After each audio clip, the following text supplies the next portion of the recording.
গল্পটি শুরু হয় ধ্বংস হয়ে যাওয়া এক পৃথিবীতে, যখন পুরো পৃথিবী বরফের নিচে তলে গিয়েছিল। এখন পৃথিবীর যেদিকে চোখ যায় সেদিকেই শুধুমাত্র বরফ আর বরফ ছিল, কারণ কয়েক মাস আগে পৃথিবীতে অনেক বড় একটি তুষারঝড় এসেছিল। আর বরফের সেই তুষারঝড়টি ছিল একদম বিষাক্ত, যার ফলে তখনই পৃথিবীর প্রায় অর্ধেক মানুষ মারা যায়। আর সেই তুষারঝড় প্রায় একটানা কয়েকদিন যাবৎ পৃথিবীতে চলতেই থাকে। তবে এই তুষারঝড়টি একসঙ্গে পুরো পৃথিবীতে শুরু হয়েছিল, যার ফলে সেই অল্প কয়েকদিনের তুষারঝড়ে একদম পুরো পৃথিবীকেই বরফের নিচে তলিয়ে দেয়। এতে পুরো পৃথিবী যেন একদম ধ্বংস হয়ে যায়। তাই পৃথিবীর প্রত্যেকটি জায়গায় এখন ফাঁকা অবস্থায় পড়ে আছে।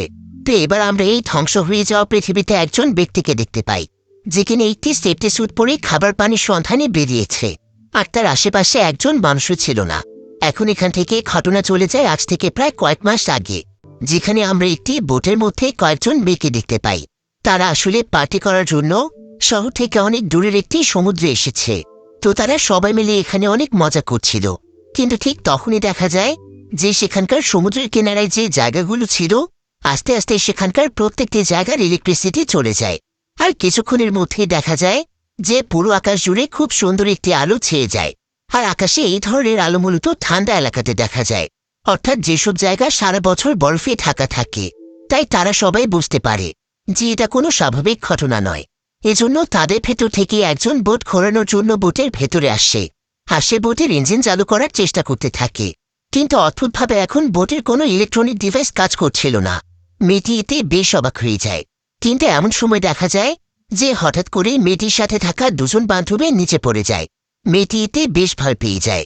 আর সে সেখানে থাকা একটি গ্লাসের মাধ্যমে বাইরে তাকিয়ে দেখতে পায় যে উপর থেকে বরফ পড়ার ফলে তার দুজন বান্ধবী মারা গিয়েছে। সে এটা অনেক ভয় পেয়ে যায়। এখন এই বোটের মধ্যে সে শুধুমাত্র একাই বেঁচে আছে।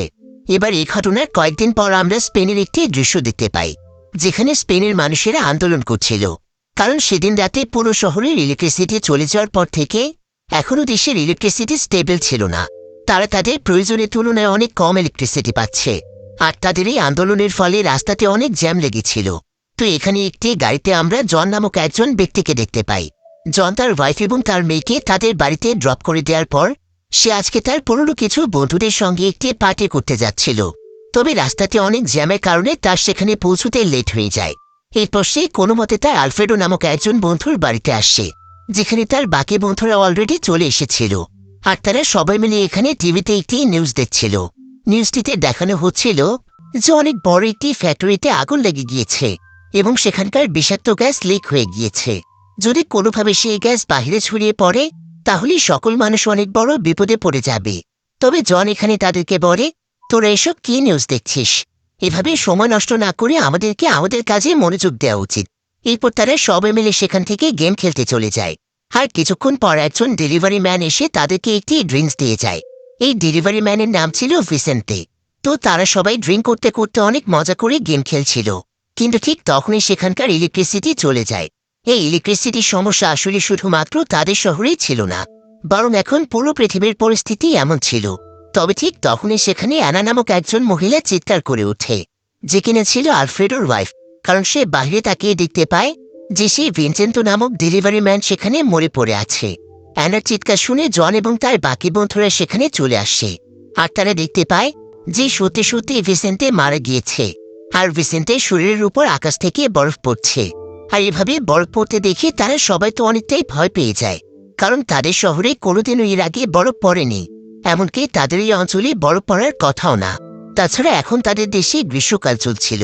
এখন এই দৃশ্য দেখে তারা সবাই বুঝতে পারে যে এই বরফটি তাহলে কোনো নর্মাল বরফ নয়, কারণ এর প্রভাবে ভিনসেন্তে মারা গিয়েছে। এই বরফের মধ্যে নিশ্চয়ই কোনো বিষক্রিয়া রয়েছে। তাই অ্যানা তখন দ্রুত সবাইকে বলে যে তাদের বাড়ির দরজা জানালা এবং যত ক্র্যাক রয়েছে সেই সবকিছুই যেন সবাই মিলে বন্ধ করে দেয়, যাতে করে কোনোভাবেই বিন্দুমাত্র বরফ বাড়ির ভেতরে আসতে না পারে। তা না হলে তারাও বিষক্রিয়ায় মারা যেতে পারে। তাই তারা সবাই বাড়ির প্রত্যেকটি ক্র্যাককে সিল করে দিচ্ছিল। তবে আলফ্রেডো ছাড়া তার যে বাকি বন্ধুগুলো ছিল তারা সবাই এখন তাদের পরিবার নিয়ে দুশ্চিন্তা করছিল, কারণ তাদের পরিবার এখন বাড়িতে একাই রয়েছে। আর সবচাইতে ভয়ানক ব্যাপার হচ্ছে যে এখন তাদের ফোন এবং কম্পিউটার কিছুই কাজ করছিল না। তাই তারা এখন চাইলেও তাদের পরিবারকে সতর্ক করতে পারবে না। তবে এখানে সবচাইতে বেশি দুশ্চিন্তায় পড়ে যায় রুশো। তাই রুশো তখন তার পরিবারকে বাঁচানোর জন্য কোনো মতে একটি জ্যাকেট মাথা দিয়ে সেখান থেকে বেরিয়ে যাচ্ছিল। যদিও সবাই তাকে থামানোর চেষ্টা করে, কিন্তু সে কারো কোনো কথাই শোনে না, বরং সে দ্রুত সেখান থেকে বেরিয়ে যায়। সবাই তখন তার পরিস্থিতি দেখার জন্য জানালার কাছে আসে আর প্রে করতে থাকে যাতে করে সে সুরক্ষিত থাকে। কিন্তু কিছুক্ষণ পরেই দেখা যায় ভিসেন্তের মতোই যখনই তার উপরে বরফ পড়তে শুরু করে, তখনই সেই বরফের বিষক্রিয়ায় সেও মারা যায়। সবাই এটা অনেক কষ্ট পাচ্ছিল, এমনকি অনেক ভয়ও পাচ্ছিল। আলফ্রেডো বাদে বাকি সবাই চিন্তা করছিল যে তারা এখন তাদের বাড়িতে কিভাবে পৌঁছবে, আর তাদের পরিবারের সবাই সুরক্ষিত আছে তো। তারা সবাই যখন এসব নিয়ে দুশ্চিন্তা করছিল, ঠিক তখনই তাদের দরজায় কেউ একজন নক করে। এরপর তারা সবাই যখন গিয়ে দরজা খুলে দেয়, তখন দেখা যায় যে এখানে একজন ডেলিভারি গার্ল এসেছে। হয়তো কারো বাসায় ডেলিভারি করতে এসে সে আটকা পড়ে গিয়েছিল। মেয়েটি জানায় যে তার ডেলিভারি করার বাইকটি খারাপ হয়ে গিয়েছিল, যার কারণে সে এখানকার একটি রাস্তার কিনারায় ফেসে গিয়েছে।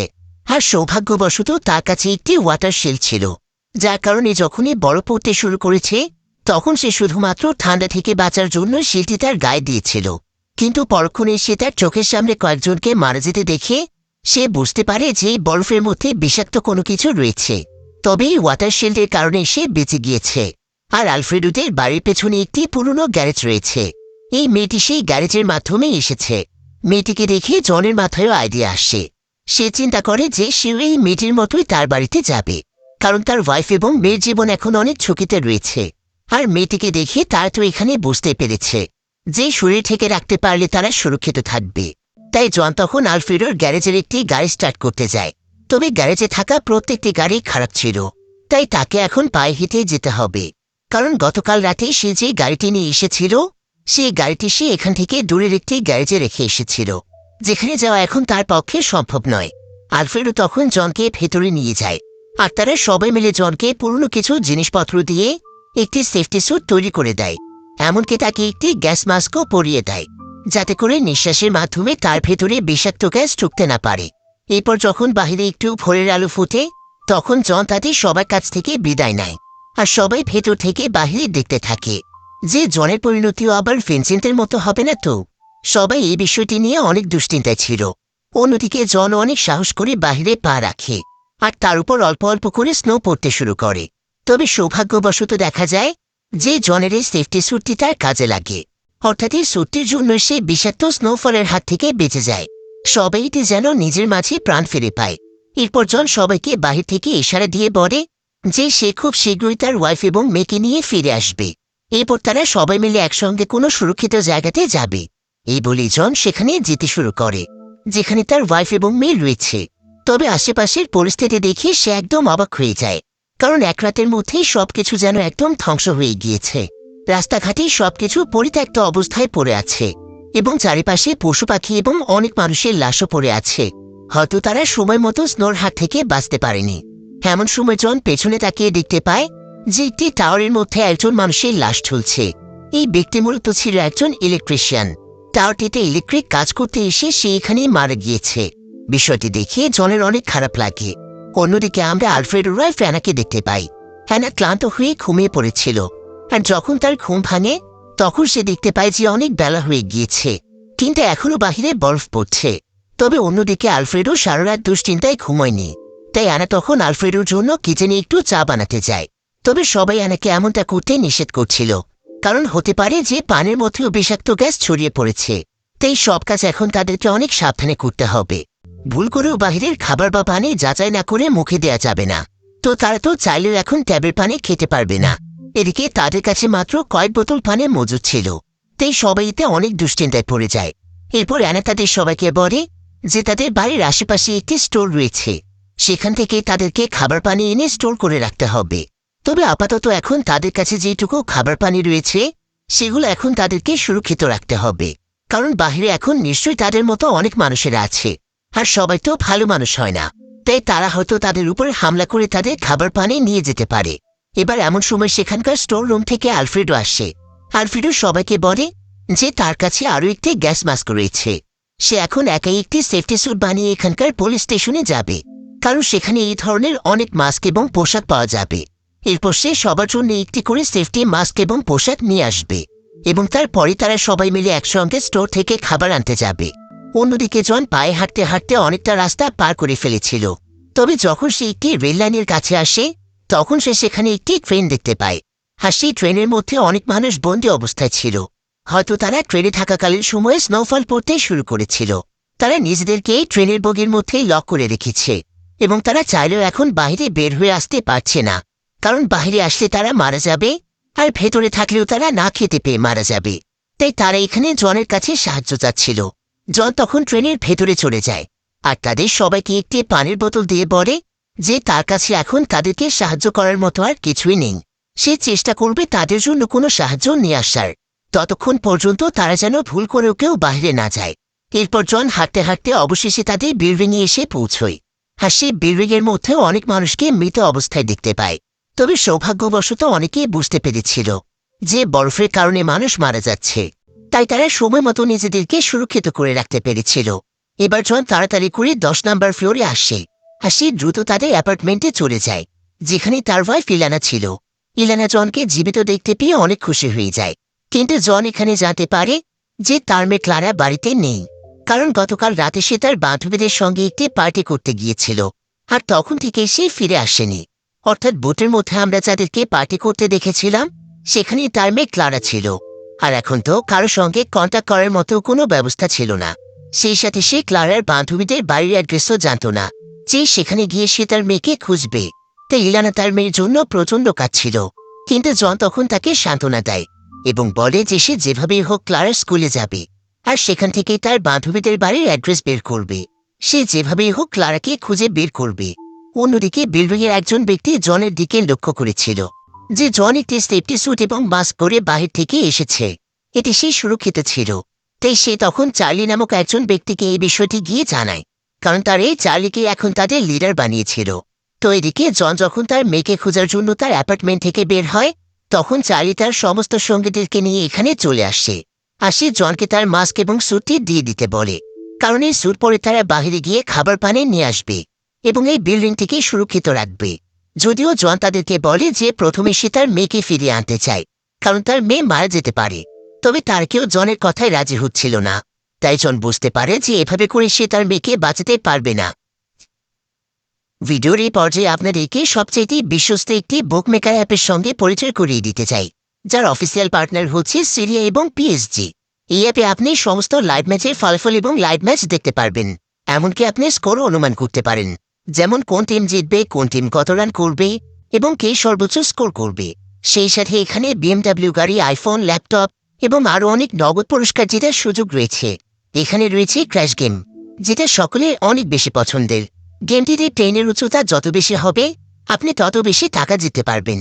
আর সবচাইতে ভালো বিষয় হচ্ছে নতুন ইউজাররা আমার প্রোমো কোড ব্যবহার করে সাইন আপ করলে 30,000 টাকা পর্যন্ত বোনাস এবং ফ্রি স্পিন পেতে পারেন। আর যেটা টাকা আপনি চাইলে বিকাশ, রকেট, নগদ, ব্যাংক এবং অন্যান্য সহজ পদ্ধতির মাধ্যমে খুব সহজেই তুলে নিতে পারেন। তাহলে আর দেরি কিসের? রেজিস্ট্রেশনের জন্য পিন কমেন্টে থাকা লিঙ্কে ক্লিক করুন অথবা গুগলে গিয়ে অনুসন্ধান করুন আর রেজিস্ট্রেশনের সময় প্রোমো কোড ব্যবহার করুন এবং বোনাস পান। এটা শুধুমাত্র একটি বিজ্ঞাপন। এই সমস্ত অ্যাপে আর্থিক ক্ষতির সম্ভাবনা রয়েছে, তাই এই ধরনের অ্যাপ থেকে দূরে থাকুন। সেই গান দিয়ে সে তাদের সবাইকে ভয় দেখায় আর সে ইলারাকে নিয়ে দ্রুত সেখান থেকে দৌড়ে পালিয়ে যাচ্ছিল। কিন্তু চার্লির কাছেও গান ছিল। সে তখন তার সঙ্গীদেরকে নিয়ে তাদের দুজনের পিছু করে। তবে জন কোনো মতে ইলারাকে নিয়ে নিচের ফ্লোরে চলে আসে আর একটি অ্যাপার্টমেন্টে ঢুকে তারা সেখানকার দরজায় লক করে দেয়। কিন্তু ততক্ষণে চার্লি এবং তার লোকেরাও এখানে চলে এসেছিল আর তারা তাদেরকে ধরার জন্য এখানকার দরজা ভেঙে ফেলছিল। জন এবং ইলারা এতে অনেক ভয় পেয়ে যায় আর তারা দুজন মিলে দ্রুত সেখানে প্লাস্টিক এবং বাস খুঁজতে থাকে, কারণ জনের কাছে শুধুমাত্র একটি সেফটি স্যুট এবং মাস্ক ছিল। তাই তাদের এখন আরও একটি সেফটি স্যুটের দরকার, যেটা তাদেরকে বানিয়ে নিতে হবে। কিন্তু অ্যাপার্টমেন্টের ভেতরে তেমন কিছুই ছিল না। এদিকে চার্লিরা অ্যাপার্টমেন্টের দরজা প্রায় ভেঙে ফেলছিল। তাই জন তখন ইলারাকে বাঁচানোর জন্য তার সেফটি স্যুট এবং মাস্কটি ইলারাকে পরিয়ে দেয় এবং তাকে এখান থেকে সোজা ক্লারার স্কুলে যেতে বলে, কারণ এতে অন্তত তার ওয়াইফ এবং মেয়ে বাঁচবে। যদিও ইলারা তাকে ছেড়ে কোনোভাবে যেতে চাইছিল না, কিন্তু জন তাকে বলে যে তাদের মেয়ের জন্য তাকে এখান থেকে যেতেই হবে আর তাকে নিয়ে কোনো চিন্তা করতে হবে না। সে যেভাবেই হোক নিজেকে সুরক্ষিত রাখবে আর বেঁচে থাকলে তার সঙ্গে আবার দেখা হবে। এই বলে জন ইলারাকে কোনো মতে বাইরে বের করে দেয়। কিন্তু ঠিক তখনই চার্লি এবং তার লোকেরা সেখানকার দরজা ভেঙে ফেলে। এদিকে জন তাদের হাত থেকে বাঁচার জন্য সে যখনই সেখানে একটি প্লাস্টিকের ব্যাগ দেখতে পায় তখন সেটা সে দ্রুত মাস্কের মতো পরে নেয় এবং সেখানকার একটি গ্লাস ভেঙে ফেলে। ফলে সে অ্যাপার্টমেন্টের মধ্যে স্নো আসতে শুরু করে। আর চার্লি এবং তার টিম এটা দেখতে পেয়ে ভয়ে সেখান থেকে দ্রুত পালিয়ে যায়। কিন্তু কিছুক্ষণের মধ্যেই ব্যাগটির অক্সিজেন একদম শেষ হয়ে আসে আর জনও সেখান থেকে বাহিরে বেরিয়ে আসে। যদিও জন এখানে কোনো মতে বেঁচে গিয়েছিল, কিন্তু তার প্লাস্টিকের ব্যাগের অক্সিজেন সেখানেই শেষ হয়ে যায়। ফলে ঠিক মতো নিঃশ্বাস নিতে না পেরে জন সেখানে অজ্ঞান হয়ে যায়। এরপর যখন তার জ্ঞান ফিরে আসে তখন সে নিজেকে একটি গাড়ির ভেতরে দেখতে পায়, যেখানে আলফ্রেডো এবং তার বাকি বন্ধুরাও ছিল। এমনকি সেখানে তার ওয়াইফ ইলারাও রয়েছে। তবে আলফ্রেডো তখন তাকে জানায় যে সে একটি সেফটি স্যুট পরে কাছের একটি পুলিশ স্টেশনে গিয়েছিল আর সেখান থেকে এসে অনেকগুলো সেফটি স্যুট এবং মাস্ক আনতে পেরেছে। আর এই সেফটি স্যুটগুলো পরে তারা সবাই জন এবং ইলারাকে নিতে আসছিল। তবে রাস্তার মাঝখানে তারা ইলারাকে দেখতে পেয়ে গাড়িতে উঠিয়ে নেয় আর কিছুক্ষণের মধ্যেই তাকে তারা অজ্ঞান অবস্থায় পায় এবং তাকে গাড়িতে উঠিয়ে নিয়ে আসে। তাদের জন্য কোনো মতে আজকে জনের জীবন বেঁচে যায়। এরপর তারা সবাই মিলে আবারও আলফ্রেডোদের বাড়িতে ফিরতে শুরু করে। তবে যাওয়ার পথে তার কেউ লক্ষ্যই করেনি যে আকাশের মধ্যে অদ্ভুত এক ধরনের আলো দেখা যাচ্ছে, যেটা অনেকটাই আগুনের উল্কাপিণ্ডর মতো ছিল। অর্থাৎ হয়তো সামনে আরো অনেক বড় বিপদ আসতে চলেছে। তো এবার তারা সবাই মিলে আলফ্রেডোদের বাড়িতে চলে আসে, যাতে করে তারা সবাই প্ল্যান করতে পারে যে সামনে তারা কি করবে। তবে এখানে পৌঁছানোর কিছুক্ষণ পরে তারা বাইরে তাকিয়ে দেখতে পায় যে একজন ব্যক্তি তাদের বাড়ির দিকেই আসছে। এতে তারা সবাই সতর্ক হয়ে যায়। আর সেই ব্যক্তি যখন বাড়ির গ্যারেজে আসে তখন তারা সবাই তার দিকে বন্দুক তাক করে। তবে সেই ব্যক্তি তখন তাদের কাছে সাহায্য চায়। এরপর তারা সবাই মিলে তখন তাকে ভেতরে নিয়ে আসে। দেখা যায় যে এই ব্যক্তির নাম হচ্ছে বনিত। এই এলাকাতেই তার হার্ডওয়্যারের একটি দোকান ছিল আর আলফ্রেডো তাকে আগে থেকেই চিনত। তো বনিত এখানে সবাইকে বলে যে সে এখানকার আশেপাশের একটি জায়গাতে অনেকগুলো মানুষের সাথে একসঙ্গে সার্ভাইভ করছে, কিন্তু সেখানে এখন খাবার পানির অনেক অভাব দেখা দিয়েছে, তাই সে খাবার পানির সন্ধানে বেরিয়েছে। একথা শুনে আলফ্রেডো তখন তাকে বলে, আমাদের পক্ষে সম্ভব হলে আমরা সবাইকে সাহায্য করতাম, কিন্তু এমন পরিস্থিতিতে এখন আমাদের নিজেদের কথাই ভাবতে হবে। তারপরও আলফ্রেডো বনিতকে বেশ কিছু খাবার এবং পানি দিয়ে দেয়, যেগুলো তারা এখানকার একটি স্টোর থেকে এনে সংগ্রহ করে রেখেছে। বনিত তখন তাদেরকে ধন্যবাদ জানিয়ে সেখান থেকে চলে যায়। কিন্তু ততক্ষণে তার কেউ একটি বিষয় লক্ষ্যই করেনি যে তাদের টিমেরই একজন সদস্য তাদেরকে কোনো কিছু না বলে গ্যারেজের একটি গাড়ি ঠিক করে সেটাকে নিয়ে বেরিয়ে যায়। হয়তো সে তার পরিবারের কারো সন্ধানে যাচ্ছে। তবে যাওয়ার পথে আকাশে সে উজ্জ্বল আলো দেখা যাচ্ছিল, আর কিছুক্ষণের মধ্যে আলোটি এত বেশি তীব্র হয়ে যায় যে সে আর চোখ খুলে তাকাতেই পারছিল না। ফলে তার মনোযোগ নষ্ট হয়ে সেখানে অনেক বড় একটি অ্যাক্সিডেন্ট হয়ে যায় আর সে সেখানেই মারা যায়। অন্যদিকে জন এবং ইলারা তাদের মেয়েকে খোঁজার জন্য অস্থির হয়ে পড়ছিল। তাই রাত হয়ে যাওয়ার পরও তারা দুজন বিদায় নিয়ে তাদের মেয়েকে খুঁজতে বেরিয়ে পড়ে। তবে এখন তুষারপাতের গতি অনেক বেশি ছিল, তাই ভালোভাবে সামনে রাস্তাগুলো দেখা যাচ্ছিল না। এদিকে জন এবং ইলারা রাস্তার মাঝখানে চেক করছিল আর সৌভাগ্যবশত তারা একটা গাড়ি পেয়েও যায়। তবে এমন সময় তারা সেখানে আরো কিছু গাড়ির আওয়াজ পায়, যেটা কিনা অন্যান্য সার্ভাইভার্সদের ছিল। তবে তারা আসলে খাবার পানি লুট করতে বেরিয়েছে। তাই জন এবং ইলারা তারা দুজনেই সেখানে লুকিয়েছিল। তারা দুজন সবকিছু দেখে বুঝতে পারে যে শহরে তাদের মতো আরো অনেক গ্রুপ খুঁজছে, যারা কিনা বিভিন্ন বাড়িঘর এবং দোকানপাট থেকে যত বেশি পরিমাণে সম্ভব খাবার পানি লুট করছিল এবং নিজেদের কাছে সংগ্রহ করে রাখছিল, যাতে করে তারা বেশি দিন পর্যন্ত সার্ভাইভ করতে পারে। সেই সাথে তারা খাবার পানির জন্য মানুষকেও মারতে দ্বিধাবোধ করছিল না। তাই জন এবং ইলারা কোনো মতে সেখানে চুপচাপ থাকে। আর কিছুক্ষণের মধ্যেই সেই টিমের সবাই সেখান থেকে চলে যায়। আর জন এবং ইলারাও তখন সোজা তাদের মেয়ের স্কুলে চলে আসে। আর তারা সেখান থেকে তার মেয়ের বান্ধবীদের অ্যাড্রেস বের করে ফেলে। এরপর যখন তারা দুজন মিলে স্কুল থেকে বের হতে যাবে তখন তারা স্কুলের ক্যান্টিনের ভেতর থেকে একটি আওয়াজ শুনতে পায়। এরপর তারা ক্যান্টিনের দরজার কাছে গিয়ে দেখতে পায় যে পৃথিবী যখন ঠিকঠাক ছিল, অর্থাৎ দুদিন আগে যখন স্কুলে ক্লাস চলছিল, তখন কিছু দুষ্টু বাচ্চারা মিলে পাবলো নামক একটি বাচ্চাকে সেখানে বন্দি করে রেখেছে। আর সে প্রায় 2 দিন যাবৎ এখানেই আটকা পড়ে আছে। আর এটা যেহেতু একটি ক্যান্টিন ছিল, তাই পাবলোর খাবার পানির কোনো সমস্যা হয়নি। তবে পাবলো অনেক বেশি আতঙ্কিত অবস্থায় ছিল। তাই জন তখন প্রথমে তাকে শান্ত করে। এরপর সে তাকে জানায় যে পৃথিবীতে এখন কি চলছে আর কিভাবে স্নোফলের কারণে মানুষ মারা যাচ্ছে। পাবলো তখন বাইরে তাকিয়ে দেখতে পায় যে সত্যি সত্যি তার স্কুলের অনেক বাচ্চা মারা গিয়েছে। সে তো অনেক ভয় পেয়ে যায়। অন্যদিকে আলফ্রেডো এবং তার সঙ্গীরা বাড়িতে বসেই দেখছিল যে আশেপাশে অনেকগুলো ডাকাত দল চলে এসেছে আর তারা যেখান থেকে পাচ্ছে সেখান থেকে খাবার নিয়ে নিচ্ছে। এমনকি মানুষের কাছ থেকেও তাদের খাবার ছিনিয়ে নিচ্ছে। তাই যত তাড়াতাড়ি সম্ভব তাদেরকেও খাবার সংগ্রহের জন্য বের হতে হবে। তা না হলে এই ডাকাত দলেরা যেভাবে সমস্ত খাবার লুটপাট করছে, তাতে করে পরবর্তীতে তারা কোনো খাবার বা পানি কিছুই পাবে না। তাই আলফ্রেডো এবং তার ওয়াইফ অ্যানা তৈরি হয়ে যায়। আর তাদের বাড়িতে যে ডেলিভারি গার্ল এসেছিল, তারা সেই মেয়েটিকে বলে যায় যে তাদের বাড়ির খেয়াল রাখতে, যাতে করে কোনো ডাকাত দল এখানে ঢুকতে না পারে। এই বলে আলফ্রেডো বাহিরে এসে তার ওয়াইফকে নিয়ে একটি গাড়ি খুঁজে বের করে। এরপর তারা সেই গাড়ি নিয়ে খাবার পানির সন্ধানে চলে যায়। আর যাওয়ার পথে তারা দুজন প্ল্যান করছিল, এরপর জন এবং ইলারা যখন তাদের মেয়েকে নিয়ে চলে আসবে, তখন তারা সবাই মিলে তাদের পুরো বাড়িটিকে সিল করে ফেলবে, যাতে করে বাইরের কোনো মানুষ তাদের উপর আক্রমণ করতে না পারে। কারণ যখন সমস্ত স্টোরগুলো থেকে খাবার নেওয়া শেষ হয়ে যাবে, তখন ডাকাত দলেরা বাড়ির দিকে বেশি টার্গেট করবে। এবার কিছু দূর যাওয়ার পর তারা একটি জায়গাতে থামে, যেখানে বিভিন্ন ধরনের লোহার টুলস ছিল। তারা সিদ্ধান্ত নেয় যে এখান থেকে বিভিন্ন টুলস তারা সংগ্রহ করবে, কারণ এগুলো তাদের বাড়িটিকে স্থির করতে কাজে আসতে পারে। তবে এই জায়গার ভেতরে এসে তারা দেখতে পায় যে এখানে তাদের মধ্যে আরও বেশ কিছু সার্ভাইভার্সরা রয়েছে, যাদের মধ্যে বনিতো ছিল একজন, যাকে আলফ্রেডো খাবার দিয়ে সাহায্য করেছিল। তো আলফ্রেডো এবং অ্যানা বুঝতে পারে যে এটা বনিতোরই বাড়ি। আর আলফ্রেডো যেহেতু বনিতোকে সাহায্য করেছিল, তাই বনিতোও তাকে সাহায্য করতে চায়। সে এখানে আলফ্রেডোকে বলে যে তার একটি সেভ আইল্যান্ডের সন্ধান পেয়েছে, যেটা এখনও স্নোফলের হাত থেকে সুরক্ষিত আছে। অলরেডি সেখানে বেশ কিছু সার্ভাইভার্সরা রয়েছে, এমনকি সেখানে একটি মিলিটারি ক্যাম্পও তৈরি করা হয়েছে। আর মিলিটারিরাই সেখানে সকলেই সুরক্ষা দিচ্ছে। তাই বনিতা এবং তার টিম সেই আইল্যান্ডের দিকেই রওনা হবে। তবে আলফ্রেডো চাইলে সে এবং তার টিমও তাদের সঙ্গে জয়েন করতে পারে, কারণ এখানে থেকেও তো তাদের তেমন কোনো লাভ নেই, অন্তত বাঁচার তো চেষ্টা করতে হবে। আলফ্রেডোর কাছে বনিতর এই প্রস্তাবটি বেশ ভালো মনে হয়, কারণ এখানে সার্ভাইভ করেও তাদের কোনো লাভ নেই। কিছুদিন পরে শহরের পরিস্থিতি একদম বদলে যাবে, এমনকি তাদের কাছে থাকা খাবার পানি সবকিছু ফুরিয়ে যাবে।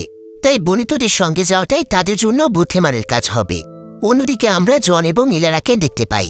তারা দুজন পাবলোকে নিয়ে তার বাড়িতে আসে, যাতে করে তারা পাবলোকে তার মা বাবার হাতে তুলে দিতে পারে।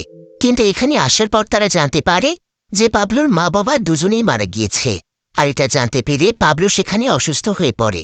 জন এবং ইলারা এতে অনেক ভয় পেয়ে যায়। আর জন তখন তাদের দুজনকে নিয়ে একটি ফার্মেসির দিকে যায়, যেখান থেকে তারা পাবলোর জন্য মেডিসিন নিতে পারবে। তো কিছুক্ষণের মধ্যেই তারা একটি ফার্মেসির ভেতরে চলে আসে। তবে এমন সময় তারা বাহিরে একজন মহিলাকে দেখতে পায়, যে কিনা প্রেগনেন্ট ছিল। জন এবং ইলারা তাকে দেখে অনেক মায়া হয়, তাই তারা ফার্মেসির গেট খুলে তাকে ভেতরে আসতে দেয়। কিন্তু আসলে এটা একটা ট্র্যাপ ছিল, কারণ সেই মহিলার সঙ্গে তার পুরো টিম রয়েছে। তো সেই টিমের সবাই ভেতরে এসে জন এবং ইলারার দিকে বন্দুক তাক করে। আর তারা জোর করে জনের কাছ থেকে তাদের গাড়ির চাবিটি নেওয়ার পর জন এবং ইলারাকে সেখানকার একটি বাথরুমের মধ্যে বন্দি করে দেয়। আর যখন সেই টিমের সবাই সেখান থেকে চলে যায়, তখন পাবলো এসে তাদেরকে মুক্ত করে দেয়, কারণ পাবলো এতক্ষণ সেখানকার একটি জায়গাতে লুকিয়েছিল। অন্যদিকে আলফ্রেডো এবং অ্যানা বাড়িতে আসার পর আলফ্রেডো অ্যানার সঙ্গে ডিসকাস করছিল যে আসলে তাদের শহর ছেড়ে যাওয়াটা ঠিক হবে কিনা। অ্যানা তখন তাকে বলে যে তাদেরকে এখান থেকে যেতে হবে, তা না হলে কিছুদিন পরেই শহর আর বসবাসের উপযোগী থাকবে না, কারণ এখানকার মানুষ আস্তে আস্তে অনেক হিংস্র হয়ে উঠছে। তাই তার আগেই তাদেরকে কোনো সেফ জায়গাতে যেতে হবে। তো আলফ্রেডো বনিতর কাছ থেকে যে দ্বীপের ব্যাপারে জেনেছিল, সেই দ্বীপের ব্যাপারে সঠিক তথ্য জানার জন্য আলফ্রেডো তাদের বাড়ির সমস্ত রেডিওগুলোকে অন করার চেষ্টা করছিল, কিন্তু কিছুতেই কোনো লাভ হয় না। আলফ্রেডো বাড়ির ছাদের উপরে গিয়ে সেখানকার অ্যান্টেনাও ঠিক করে, কিন্তু এতেও কোনো লাভ হয় না। এরপর আলফ্রেডো তাদের কম্পাসগুলো চেক করছিল, যেটার মাধ্যমে তারা দিক নির্দেশনা করে সেভ আইল্যান্ডের দিকে যেতে পারবে। কিন্তু এখন তো এই কম্পাসও কাজ করছিল না। অন্যদিকে জন, ইলারা এবং পাবলো এখন পায়ে হেঁটেই রাস্তা পার করছিল। সৌভাগ্যবশত তাদের সেফটি স্যুটের কারণে তাদের কোনো ক্ষতি হচ্ছিল না। তবে তাদের তিনজনেরই অনেক বেশি ঠান্ডা লাগছিল, আর এখনও তাদেরকে অনেকটা রাস্তা পায়ে হেঁটেই পার করতে হবে। এজন্য জন যখন সেখানে একটি গাড়ি দেখতে পায়, তখন সে সেই গাড়িটিকে লুট করার সিদ্ধান্ত নেয়। কিন্তু গাড়িটির কাছে যাওয়ার পর সে দেখতে পায় যে একটি পরিবার তাদের ছোট্ট একটি মেয়েকে নিয়ে বাঁচার চেষ্টা করছে। তাই জন আর এই খারাপ কাজটি করতে পারে না। আসলে জনের পক্ষে কোনো অন্যায় করা সম্ভবই ছিল না। তাই জন ইলারা এবং পাবলোকে নিয়ে আবারও হাঁটতে শুরু করে। এরপর এক পর্যায়ে তারা সেই ট্রেনের কাছে চলে আসে, যে ট্রেনের একটি বগির মধ্যে অনেকগুলো মানুষ বন্দী ছিল। কিন্তু এখন ট্রেনটির মধ্যে একজন মানুষও ছিল না। জন এতে বুঝতে পারে যে হয়তো ক্ষুধা এবং পেপাসায় বাঁচার জন্য তারা বেরিয়ে গিয়েছে, আর রাস্তাতেই হয়তো তাদের মৃত্যু হয়েছে। সে নিজের পরিবারকে বাঁচাতে গিয়ে তাদের জন্য কিছুই করতে পারেনি। তাদের কথা তো সে ভুলে গিয়েছিল। এসব ভেবে জন অনেকটাই কষ্ট পাচ্ছিল, কিন্তু এমন পরিস্থিতিতে তারও কিছুই করার ছিল না। এরপর জন ক্লান্ত হয়ে হিলারি এবং পাবলোকে নিয়ে আলফ্রেডোর বাড়িতে চলে আসে। আর এখানে এসে তারা জানতে পারে যে আলফ্রেডো এবং বাকি সবাই একটি সেভ আইল্যান্ডের দিকে যাচ্ছে, কারণ এখানে থাকলে তাদের জীবনে ঝুঁকি রয়েছে। আলফ্রেডো তখন জনকে বোঝায় যে অনেক হয়েছে, তার মনে হয় না যে এতক্ষণ পর্যন্ত তার মেয়ে বেঁচে আছে, তাই জনের এখন তার মেয়েকে খোঁজা বন্ধ করা উচিত। তার উচিত তাদের সঙ্গে সেভ আইল্যান্ডে যাওয়া। কিন্তু জন এতে অনেক রেগে যায়। হাসতে আলফ্রেডোকে বলে যে সে তার মেয়েকে না পাওয়া পর্যন্ত কোথাও যাবে না। এসব নিয়ে আলফ্রেডোর সঙ্গে তার একটু তর্কাতর্কি হয়। এরপর তারা সিদ্ধান্ত নেয় যে জন এবং ইলারা আলাদাভাবে তাদের মেয়েকে খুঁজবে, আর আলফ্রেডো তাদের পুরো টিমকে নিয়ে সেভ আইল্যান্ডের দিকে রওনা হবে। এবার সকালবেলা জন এবং ইলারা সবকিছু রেডি করে ফেলে। অন্যদিকে আলফ্রেডো তার কয়েকজন টিম মেম্বারকে নিয়ে কাছের একটি শপ থেকে আরও বেশি খাবার এবং পানি আনতে যায়, যাতে করে যাওয়ার পথে তাদের খাবার পানির সংকট না দেখা দেয়। কিন্তু ভেতরে ভেতরে আলফ্রেডোর অনেক খারাপ লাগছিল যে সে তার সবচাইতে প্রিয় বন্ধু জনকে এখানে রেখে যাচ্ছে। তাই আলফ্রেডো ডিসাইড করে যে সে জনকে রেখে কোথাও যাবে না, বরং সে জনের সঙ্গে তার মেয়েকে খুঁজতে যাবে। এরপর তারা একসঙ্গে সেভ আইল্যান্ডের উদ্দেশ্যে রওনা হবে। তাই আলফ্রেডো তখন ইলারার বদলে জনকে তার সঙ্গে নিয়ে যেতে বলে। এরপর জন এবং সে দুজন মিলে বেরিয়ে পড়ে ক্লারাকে খুঁজতে। তবে হঠাৎ করে মাঝ রাস্তাতে তারা দেখতে পায় যে অনেকগুলো গাড়ি দিয়ে একটি রাস্তা ব্লক করা আছে, আর এমনভাবে ব্লক করা আছে যে রাস্তার অপর প্রান্তে কিছুই দেখা যাচ্ছিল না। এমন সময় আবার সেখানে বেশ কয়েকটি মিলিটারিদের গাড়ি চলে আসে। এরপর কয়েকজন সোলজার তাদেরকে বলে যে এই জায়গা থেকে যতটা সম্ভব দূরে থাকতে। এই বলেই তারা সামনের দিকে এগিয়ে যায়। তবে জন এবং আলফ্রেডোর এতে অনেক সন্দেহ হয়। তারা ভাবছিল যে সোলজাররা হয়তো তাদের কাছে কিছু লুকুচ্ছে, হয়তো এই ব্লক করা রাস্তার পেছনে এমন কিছু রয়েছে যেটা সোলজাররা সকলের কাছ থেকে গোপন করছে। তাই জন এবং আলফ্রেডো লুকিয়ে লুকিয়ে সোলজারদের পিছু করে। কিন্তু সোলজাররা যখন দেখতে পায় যে কেউ তাদের পিছু করছে, তখন তারা কোনো কিছু বুঝে উঠতে না পেরে গুলি করতে শুরু করে। তাই তারা দুজন তখন দ্রুত তাদের গাড়ি পিছিয়ে নিয়ে আসতে শুরু করে। কিন্তু হঠাৎ করে তাদের গাড়িটি অনেক জোরে উল্টে যায়। আর এখানে আসার পরে জন এবং আলফ্রেডো বুঝতে পারে যে সোলজাররা কেন তাদেরকে এখান থেকে দূরে থাকতে বলেছে। কারণ তারা দূর থেকেই দেখতে পায় যে সেই ব্লক করে রাখা রাস্তার পেছনে দানব আকৃতির অনেকগুলো ভয়ানক ক্রিয়েচার রয়েছে, যারা কিনা এক এক করে সোলজারদের উপর আক্রমণ করছিল। জন এবং আলফ্রেডো এটা অনেক ভয় পেয়ে যায়। তারা বুঝতে পারে যে সোলজাররা আসলে ক্রিয়েচারগুলোকে বন্দি করে রাখতে চাইছিল। এদিকে ক্রিয়েচারগুলো তাদেরকে দেখতে পেয়ে তাদের দিকেই ধেয়ে আসতে থাকে। সমস্ত গাড়ি সরিয়ে তারা এক এক করে বেরিয়ে আসতে থাকে। জন এবং আলফ্রেডো তখন বাঁচার জন্য তাদের উল্টে যাওয়া সেই গাড়িটির পেছনে গিয়ে লুকিয়ে পড়ে, আর সবকিছু শান্ত হয়ে যাওয়ার জন্য অপেক্ষা করতে থাকে। সেখানে আবার তারা কয়েকজন সোলজারদের কয়েকটি গানও খুঁজে পায়। কিন্তু তারা এটা ভালোভাবে বুঝতে পারে যে এই গান দিয়ে তারা এত বড় বড় ক্রিয়েচারদের কিছুই করতে পারবে না। তাই তারা সবকিছু শান্ত হয়ে যাওয়ার জন্য অপেক্ষা করছিল। তবে ততক্ষণে কয়েকটি ক্রিয়েচার তাদের উপস্থিতি টের পায়, আর তারা তাদের দুজনের পিছু করতে শুরু করে। জন এবং আলফ্রেডো এতে অনেক ভয় পেয়ে যায়, আর তারা দুজন বাঁচার জন্য দৌড়তে শুরু করে। দৌড়তে দৌড়তে তারা অনেকটাই দূরে চলে আসছে।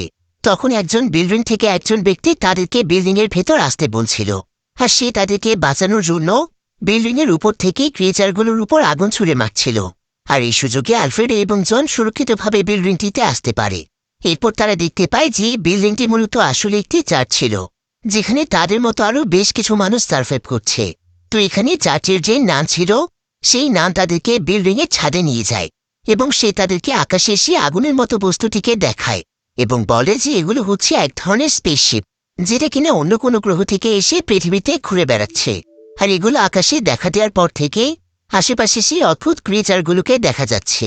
হতে পারে ক্রিয়েচারগুলো অন্য কোনো গ্রহ থেকে এখানে আসছে, অর্থাৎ তাদের সামনে এখন আরো অনেক বড় বিপদ চলে এসেছে।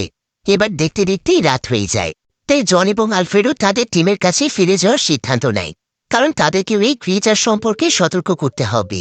কিন্তু নান এখানে কোনোভাবে তাদেরকে এখানকার দরজা খুলতে দিতে চাইছিল না, কারণ যদি ভুল করে সেই ক্রিয়েচারগুলো একবার বুঝতে পারে যে এখানে মানুষ রয়েছে, তাহলে সব ক্রিয়েচার একসঙ্গে এখানে চলে আসবে। তাই তারা যেন কাল সকালে সবকিছু দেখে শুনে তারপর যায়। এখন সবাইকে বাঁচানোর জন্য আজকের রাতটা তাদেরকে সেখানেই থাকতে হয়। এরপর দেখা যায় যে এখানকার প্রত্যেকেই এক এক করে পাহারা দিচ্ছিল। তারা দেখছিল যে কোনো ক্রিয়েচার তাদের দিকে আসছে কিনা। এদিকে জোয়ান তো তার মেয়ে ক্লারার জন্যই চিন্তিত ছিল। সে মনে মনে চিন্তা করছিল যে তার মেয়ে হয়তো আর বেঁচে নেই। না জানি এই ভয়ানক সময় তার মেয়ে কোথায় আটকে আছে। সে কি আদৌ বেঁচে আছে নাকি মারা গিয়েছে। এমন সময় জন বাহির থেকে কিছু আওয়াজ শুনতে পায়। তাই চেক করার জন্য জন সোজা উপরে চলে যায়। এরপর সে বাহিরের দিকে তাকিয়ে দেখতে পায় যে বাহিরে এখন শত শত ক্রিচার রয়েছে। অর্থাৎ দেখতে দেখতে এদের সংখ্যা অনেক বাড়ছে। আর এখন এমন একটি সময় আসতে চলেছে যে চার্চের বিল্ডিংও তাদের কাউকে বাঁচাতে পারবে না। তাই জন তখন আবারও সবার কাছে ফিরে আসে। আর সে তাদের সবাইকে প্রস্তুত হতে বলে, কারণ তাদেরকে যত তাড়াতাড়ি সম্ভব এই জায়গা ছাড়তে হবে, তা না হলে যে কোনো সময় ক্রিয়েচাররা এখানে চলে আসতে পারে। জনের কথা শুনে সবাই তখন প্রস্তুতি নিতে থাকে। তাড়াতাড়ি সমস্ত জিনিসপত্র গুছিয়ে ফেলতে শুরু করে। এবার যখন বেশ কয়েক ঘন্টা সময় পার হয়ে যায়, তখন আশেপাশে কোনো রকমের সারা শব্দ পাওয়া যাচ্ছিল না। জন তখন এখানে সবাইকে বলে যে রাতের বেলা হয়তো ক্রিয়েচারগুলো ঘুমিয়ে থাকে, এই জন্যই প্রায় অনেক সময় ধরে তাদের কোনো সারা শব্দ পাওয়া যাচ্ছে না। আর তাদেরকে এখন এই সুযোগটিকে কাজে লাগাতে হবে, এখন এখান থেকে বেরিয়ে পড়তে হবে। জন তখন সবাইকে বলে যে তাদের সবাইকে অনেক সাবধানে চলতে হবে, যাতে করে কোনোভাবেই সামান্য পরিমাণ আওয়াজ না হয়। এরপর জন এবং বাকি সবাই বেরিয়ে পড়ে। সবাই এখানে জনের পিছু পিছু আস্তে আস্তে হাঁটছিল। জন যে সমস্ত রাস্তাতে ক্রিয়েচার দেখেছিল সেই রাস্তা দিয়ে না গিয়ে উল্টো রাস্তা দিয়ে সবাইকে নিয়ে যায়। তবে সেখানে একটি দেয়াল ছিল, তাই জন তখন বেশিরভাগ লোকদেরকে সেখানে থাকে একটি বাসের মধ্যেই লুকিয়ে পড়তে বলে। আর সেই এবং আরও বেশ কয়েকজন সেই দেয়ালটিকে ভাঙতে শুরু করে, যাতে করে এই জায়গা দিয়ে তারা এখান থেকে পালাতে পারে। কিন্তু অন্যদিকে বাসের মধ্যে ছোট্ট একটি বাচ্চা ছিল। আর হঠাৎ করে বাচ্চাটি কাঁদতে শুরু করে। এতে করে তার কান্নার আওয়াজে সেখানে বেশ কয়েকটি ক্রিয়েচার চলে আসছে। ক্রিয়েচারগুলো বাসটিকে ঘিরে ধরে। এরপর সেই ক্রিয়েচারগুলো বাসটির উপর হামলা করতে যাবে, কিন্তু ঠিক তখনই দেখা যায় যে তাদের মধ্যে এক বয়স্ক দম্পতি সোজা চার্চের ছাদে চলে যায়। আর সেখানে গিয়ে অনেক জোরে জোরে ঘণ্টা বাজাতে শুরু করে, যার ফলে ক্রিয়েচারগুলোর মনোযোগ সেদিকে চলে যায়। আর ক্রিয়েচারগুলো তাদের দিকে আসতে থাকে। তারা দুজন তখন একে অপরের হাত শক্ত করে চেপে ধরে আর শেষবারের মতো দুজন দুজনকে বিদায় জানায়, কারণ তারা বাকি মানুষদেরকে বাঁচানোর জন্য ইচ্ছে করে নিজেদের জীবন স্যাক্রিফাইস করছে। আর তাদের এই স্যাক্রিফাইসের বিনিময়ে এবারের মতো তারা সবাই বেঁচে যায়। অন্যদিকে জন এবং তার সঙ্গীরা সেই দেয়ালের পেছনে কোনো রাস্তা পায় না। তাই জন তখন তার সঙ্গীদেরকে নিয়ে সেই গাড়ির স্তূপটির কাছে চলে যায়। আর সেখান থেকে তারা কোনো মতে একটি গাড়ি বের করে ফেলে। কিন্তু ততক্ষণে ক্রিয়েচাররা তাদের উপস্থিতি টের পেয়ে গিয়েছিল। জন তখন ক্রিয়েচারগুলোকে শুট করতে শুরু করে। আর সে কোনো মতে তার সমস্ত সঙ্গীদেরকে সেখান থেকে খুঁজে পাওয়া একটি গাড়ির মধ্যে বসিয়ে নেয়। এরপর সে কোনো মতে গাড়ি স্টার্ট করে সেখান থেকে চলে যায়। ফলে সেই ক্রিয়েচারগুলো আর তাদেরকে ধরতে পারে না। এবার জোয়ান এবং আলফ্রেডো তাদের বাড়ির সামনে চলে আসে। এরপর তারা বাকি সবাইকে বিদায় জানিয়ে দ্রুত তাদের বাড়িতে আসে, এটা দেখার জন্য যে তারা সবাই ঠিক আছে কিনা। তো এখানে আসার পর তারা জানতে পারে যে তারা সবাই সুরক্ষিত আছে। আর জনের জন্য তো এখানে অনেক বড় একটি সারপ্রাইজও ছিল, কারণ তার মেয়ে ক্লারাও এখানে ছিল। অর্থাৎ তার মেয়ে ক্লারা বেঁচে আছে। ক্লারা নাকি গতকাল রাতে তাদেরকে খুঁজতে খুঁজতে এখানে চলে এসেছে, কারণ সে জানত যে আলফ্রেডো তার বাবার অনেক ভালো বন্ধু, তাই তার মা বাবা এখানেই থাকতে পারে। তাই এতদিন পর জন এবং ইলারা স্বস্তির নিঃশ্বাস ফেলে। তারা দুজন তাদের মেয়ের সঙ্গে আজকের দিনটা রিল্যাক্সে কাটায়। অন্যদিকে বাকি সবাই পুরোপুরিভাবে এবার প্রস্তুতি নিতে থাকে, যাতে করে খুব শীঘ্রই তারা স্টেভ আইল্যান্ডের দিকে রওনা হতে পারে। তবে এমন সময় সেখানে সার্ভাইভার্সদের একটি গ্রুপ চলে আসে। তারা বুঝতে পেরেছিল যে আলফ্রেডোরা এখান থেকে চলে যাচ্ছে, তাই তারা এখানে তাদেরকে একটি অফার করে। তারা তাদের কাছ থেকে তাদের বাড়িটি এবং গ্যারেজটি নিতে চায়। আর এর বিনিময়ে তারা তাদেরকে তাদের একটি কার হাউস দিতে চায়, যেটার মাধ্যমে তারা সবাই যে কোনো জায়গাতে যেতে পারবে। এমনকি সেখানে অনেক ফ্যাসিলিটিও পাবে, কারণ কার হাউসগুলোতে সাধারণত বাড়ির মতো সবকিছুই থাকে। তাই কার হাউসে করে যে কোনো জায়গাতে জার্নি করাটা অনেক সহজ। এখন এমনিতেই যেহেতু আলফ্রেডোদের তাদের বাড়ি এবং গ্যারেজের কোনো প্রয়োজন ছিল না, তাই তারা তাদের এই অফারে সঙ্গে সঙ্গে রাজি হয়ে যায়। এরপর আলফ্রেডো তাদেরকে তাদের বাড়ির চাবি দিয়ে তাদের কাছ থেকে হোম কারের চাবিটি নিয়ে নেয় এবং তাদের জিনিসপত্র নিয়ে গাড়িটিতে শিফট হতে শুরু করে। জন তার মেয়ে ক্লারাকেও গাড়িতে নিয়ে আসে। তবে এখানে দেখা যায় যে ক্লারা এখানে ফিরে আসার পর থেকে অনেক অদ্ভুত আচরণ করছে। তার আচরণে অনেকটাই পরিবর্তন এসেছিল। তবে সবাই ভাবছিল যে সে অসুস্থ বলে এমন করছে, তাই কেউ তার দিকে খুব একটা মনোযোগ দেয় না। এরপর তারা সবাই তাদের সমস্ত প্রয়োজনীয় জিনিসপত্র গুছিয়ে নেওয়ার পর দ্রুত তাদের হোম কার নিয়ে সেখান থেকে রওনা হয়ে যায়। প্রায় বেশ কয়েক ঘন্টা ড্রাইভ করে তারা একটি সমুদ্রের কাছে পৌঁছয়, যেটার মাধ্যমে তারা সেই সেভ আইল্যান্ডে যাবে। কিন্তু সমুদ্রের সামনে এসে জন এবং আলফ্রেডো দেখতে পায় যে অনেক দ্রুত গতিতে পৃথিবীর আবহাওয়া পরিবর্তনের ফলে সমুদ্রের পানির উচ্চতা একদম নিচে নেমে গিয়েছে। তাই কোনোভাবেই এখন তারা সমুদ্রের মাধ্যমে যেতে পারবে না। এখন তাদেরকে অন্য একটি রাস্তা বের করতে হবে। কিন্তু আজকে কিছুক্ষণ পরেই সন্ধে হয়ে যাবে। তে আজকে রাত্রি কাটানোর জন্য তারা একটি শপিং মলে চলে যায়। আর এই শপিং মলে এখন অনেক সার্ভাইভার্সরা আশ্রয় নিয়েছে। এমনকি তাদের মধ্যে সেই সমস্ত সার্ভাইভার্সরাও ছিল যাদেরকে সেদিন চার্চ থেকে বের করে জন বাঁচিয়েছিল। আর এখানকার সমস্ত সার্ভাইভার্সরা একে অপরকে সাহায্য সহযোগিতা করে এখানে সার্ভাইভ করছে। এদিকে এমন সময় ক্লারা সেখানে অদ্ভুত আচরণ করছিল, তবে কিছুক্ষণের মধ্যে সব ঠিক হয়ে যায়। সবাই ভাবে ক্লারা অসুস্থতার জন্য এমনটা করছে। এটা ভেবে সবাই বিশ্রাম নেওয়ার জন্য ঘুমিয়ে পড়ে। এবার পরের দিন অনেক সকালবেলা জনের ঘুম ভেঙে যায়, কারণ সে শপিং মলের মধ্যে সকলের চিৎকারের আওয়াজ শুনতে পায়। এরপর সে যখন বিষয়টি চেক করতে আসে, তখন সে দেখতে পায় যে বাইরে স্নোফল পুরোপুরিভাবে থেমে গিয়েছে এবং আস্তে আস্তে রোদ উঠছে। সেই সাথে মানুষ এখন বাইরে যেতে পারছে।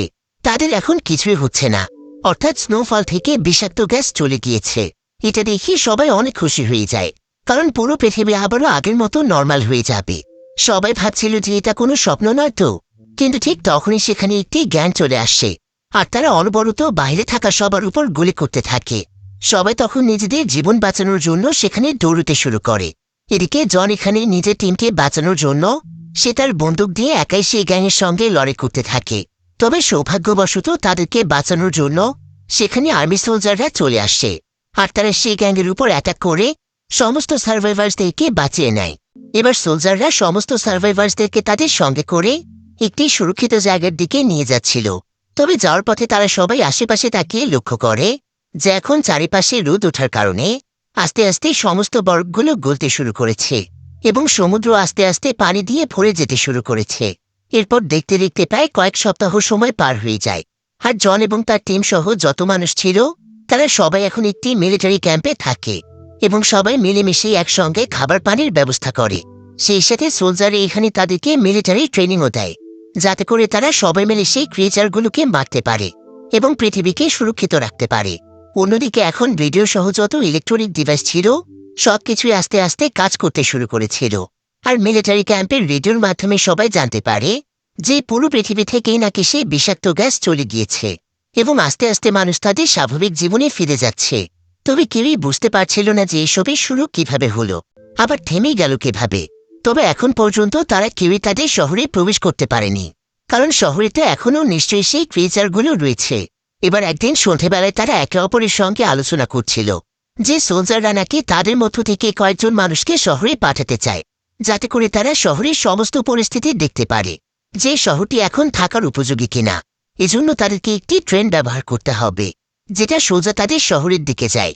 তো পরের দিন সকালবেলা জন এবং তার টিমের কয়েকজন সদস্যরা মিলে একটি পরিত্যক্ত ট্রেনকে সচল করে ফেলে, আর তারা সবাই মিলে সেই ট্রেনটির মাধ্যমে শহরে প্রবেশ করতে পারে। এতে তারা সবাই অনেক খুশি হয়ে যায়। তবে ট্রেন থেকে নামার পর তারা দেখতে পায় যে আশেপাশের অনেক জায়গার বরফ গলে গিয়েছে, কিন্তু এখন শহরের অনেক জায়গায় ধ্বংস হয়ে গিয়েছে। পুরো শহর পরিত্যক্ত অবস্থায় পড়ে আছে, আশেপাশে কোনো মানুষ নেই। এরপর তারা প্রত্যেকটি জায়গা চেক করে একদম অবাক হয়ে যায়, কারণ এখন শহরের মধ্যে সে একটি ক্রিয়েচারও ছিল না। তবে তারা বুঝতে পারছিল না যে হঠাৎ করে এই ক্রিয়েচারগুলো কোথায় গেল। হয়তো পৃথিবীতে এখন সেই বিষাক্ত গ্যাস না থাকার ফলে ক্রিয়েচারগুলোও চলে গিয়েছে। এবার তাদের পুরো গ্রুপটি দুই ভাগে ভাগ হয়ে যায়। এর মধ্যে একটি গ্রুপ চলে যায় শহরের অপর প্রান্তের পরিস্থিতি চেক করতে, আর জন এবং তার গ্রুপ চলে যায় একটি রেডিওর কাছে। তারা সবাই মিলে রেডিওটিকে সেট আপ করে রেডিওর মাধ্যমে তাদের বেসের মধ্যে এখানকার তথ্যগুলো পাঠাতে থাকে। তারা জানায় যে পৃথিবী এখন আবারও আগের মতো হয়ে গিয়েছে, এখন আশেপাশে কোথাও কোনো বিষাক্ত বরফ নেই, আর পৃথিবী থেকে বিষক্রিয়া চলে যাওয়ার ফলে সেই ক্রিয়েচারগুলো কোথাও চলে গিয়েছে, কারণ পুরো শহরের কোনো জায়গাতেও একটি ক্রিয়েচারকে দেখা যায়নি। তারা আগে ধারণা করেছিল হয়তো ক্রিয়েচারগুলো অন্য কোনো গ্রহের, হয়তো পৃথিবীর আবহাওয়া এখন তাদের অনুকূলে না থাকার ফলে তারা আবারও পৃথিবী থেকে ফিরে গিয়েছে। তাই পৃথিবী এখন মানুষের জন্য নিরাপদ, পৃথিবী আবারও মানুষের বসবাসের উপযোগী হয়ে উঠছে। যদিও পরিস্থিতি এখন আর আগের মতো নেই, তাদের ঘরবাড়ি, রাস্তাঘাট, তাদের প্রিয় শহর সবকিছু একদম ধূলিসাৎ হয়ে গিয়েছে, কিন্তু মানুষ চেষ্টা করলেই সবকিছুই সম্ভব। তাই তারা সবাই মিলে একসঙ্গে ঘুরে দাঁড়াবে এবং কাঁধে কাঁধ মিলিয়ে নতুন এক পৃথিবী গড়ে তুলবে। আর এমনই একটি সুন্দর এন্ডিংয়ের মাধ্যমে গল্পটি এখানেই শেষ হয়ে যায়। এটা মূলত ছিল একটি সিরিজ, যেটা কিছুদিন আগে নেটফ্লিক্সে রিলিজ হয়েছিল। তবে সিরিজটি দেখার পর হয়তো আপনাদের মনে কোনো প্রশ্ন থাকতে পারে যে পৃথিবী হঠাৎ করেই কেন বদলে গেল, আর কেন বা পৃথিবী এতগুলো মানুষ মারা গেল। আসলে আমরা মানুষেরা কখনোই প্রকৃতির ঊর্ধ্বে নই, তাই পৃথিবীতে কখন যে কি ঘটে যাবে সেটা সৃষ্টিকর্তা ছাড়া কেউ জানে না। আর এতে খুব ভালোভাবে বোঝা যায় যে পৃথিবীতে আসলে মানুষের অর্থ সম্পদ এবং ক্ষমতা কিছুই নয়। তো এই গল্পটি আপনাদের কাছে কেমন লেগেছে সেটা অবশ্যই আমাকে ভিডিওর নিচে কমেন্ট করে জানাতে ভুলবেন না। তো আজকের ভিডিও এ পর্যন্তই। দেখা হবে পরবর্তী নতুন কোনো ভিডিওতে। সে পর্যন্ত সবাই ভালো থাকুন, সুস্থ থাকুন। আল্লাহ হাফিজ।